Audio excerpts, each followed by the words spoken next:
বন্ধুরা, লোকসভা নির্বাচন শেষ হতে না হতে আবার নির্বাচন, এবারে উপনির্বাচন।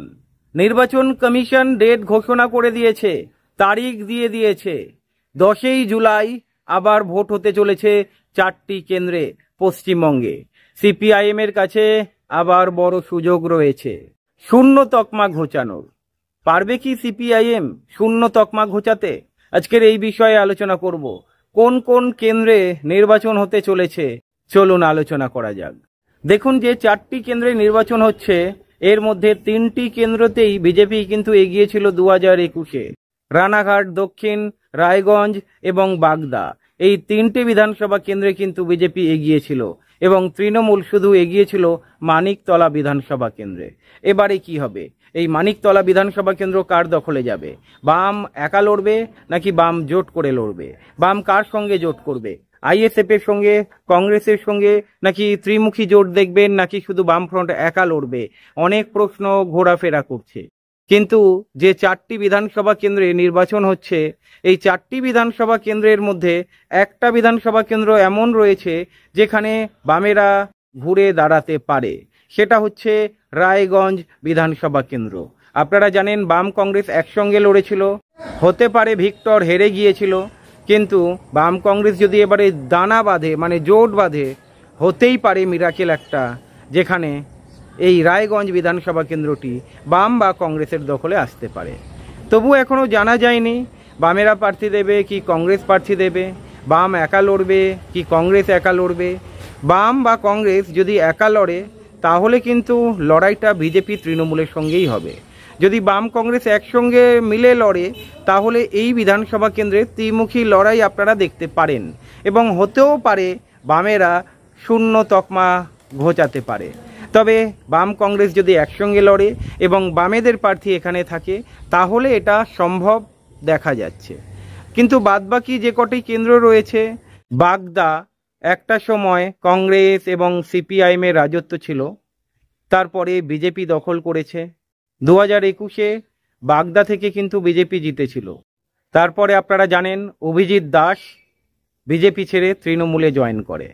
এরপরে রানাঘাট দক্ষিণ, এই রানাঘাট দক্ষিণ বিধানসভাতে আপনারা জানেন মুকুটমণি অধিকারী দাঁড়িয়েছিলেন, বিজেপির হয়ে জিতে গিয়েছিলেন, তারপরে উনি দল চেঞ্জ করলেন, তৃণমূলে এলেন।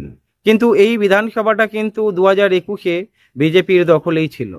এরপরে রায়গঞ্জ বিধানসভা কেন্দ্রে কৃষ্ণ কল্যাণী ছিলেন, উনিও কিন্তু বিজেপি ছেড়ে তৃণমূলে জয়েন করেছে। আবার নির্বাচন হতে চলেছে, উপনির্বাচন, 10 তারিখ উপনির্বাচন। আর অন্যদিকে মানিকতলা বিধানসভাটি তৃণমূলের দখলেই ছিল। যাই হোক, এই 4টি কেন্দ্রে যে নির্বাচন হচ্ছে, 10 তারিখে নির্বাচন হবে, এখানে কিন্তু বামেদের কাছে একটা সুযোগ রয়েছে বলে আমি মনে করি। অনেকে বলবেন এই বাম প্রাসঙ্গিক নয়। অবশ্যই এখন যেটা দেখা যাচ্ছে, মানুষের মধ্যে একটা জিনিস কাজ করছে, তৃণমূলের বিকল্প যদি কেউ হতে পারে সেটা হচ্ছে বিজেপি।